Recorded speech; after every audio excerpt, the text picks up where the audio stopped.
Hello everyone. In this video we will learn how to answer multiple choice questions, especially three best tips or strategies when you know the answer or you don't know the answer. So the first important tip is read the question very carefully. Well, it looks like or it seems like cliche, but this is so important. Please read the question very carefully. Let me explain this with an example. So if you read this three tips for answering multiple choice questions.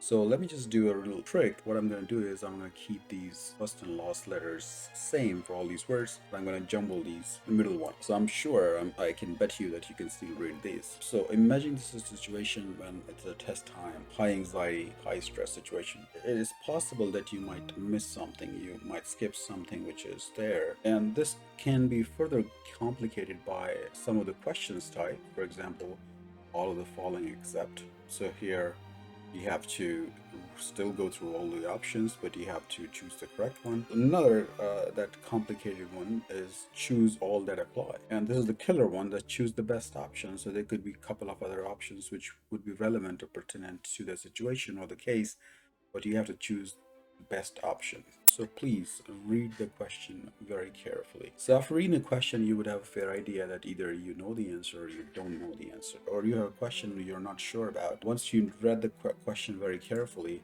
you don't spend too much time on that particular question, at least initially. Once you read the question very carefully, move on to the question. You can leave these questions which you're not sure about for later part, but the question that you know for sure, just move on with those questions. Let's talk about when you situation when you know the answer or you saw the answer in the options, but instead of looking for the correct answer, the best thing is that you use this process of elimination. So instead of looking for the correct answer, just try to eliminate the wrong ones. That will increase the likelihood of getting the correct one. Now let's talk about when a situation when you have no idea. You read the question carefully, but still this was the question that you have no idea about. Hopefully, there are only a few of those questions in the end. You have said this situation basically you have completed a major portion of your exam, and there are only a couple of questions that you're not sure about it if you have no idea about those questions. So in this situation, the first thing that you do again is to read the question very carefully. Well, what's the point of reading it again? At this time, you only are left with few questions. Hopefully, there's a lot more time left, and it is a situation with you in which you're less stressful, you have less anxiety, and you're basically better state of mind to answer those questions.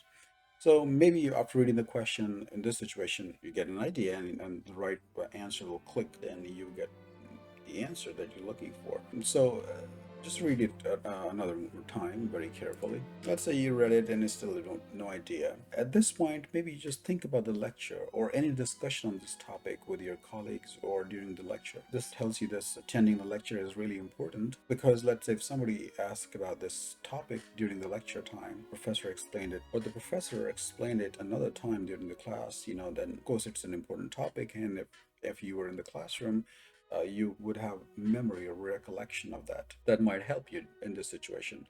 So instead of relying on the online resources or video recordings of lecture, that tells you that it's very important to attend the lecture. So let's say you tried that and didn't help, and at this point you have basically no idea. You just have no idea, no clue what the right answer would be. But in this situation, you might be tempting to those advices, hey, just pick randomly any B or C. Or if you have your own strategies of picking any particular one, letter B, C, A, or D, instead of using that strategies, try to use an educated guess. So what do I mean by educated guess? Let's take an example of this multiple choice question. And I assume that somebody who is taking this, they have just basic understanding of pharmacology. So if you read this question is asking about a disease modifying agent that can be used to treat rheumatoid arthritis. So now you have A, B, C, D options, and let's say you have just no idea what's the right answer. After going over those processes, like just choose randomly B or C or A, whatever. That's just like a wild guess. But let's try to use the educated guess approach. So now you go to the option A, methotrexate. You have just no, let's say you just no idea what that is, or if that is the correct answer. Then you go for the option B, acetaminophen. Well, that clicks the mind. Oh, well, yes, you probably have taken this medication for pain or fever, so that probably is less likely the answer. So you can eliminate this option B. Then you go to option C, naproxen. Again, the same situation. You probably have not heard about this drug or is less familiar. This could be the answer, so keep it that way. And then the final option here is opioid analgesics. This is a very well known class of drug which are powerful analgesics. So this is again could be the less likely answer or correct answer for this question. So now if you eliminated B and D, you're only left with A and C. So assuming that you have no idea about what are those medication for, if you have to guess which one or pick one, you have a better chance of getting the correct one at this point. You only have two options. So you have 50-50 chance of getting the correct one. So in summary, I would again suggest that you make sure that you read the question very carefully.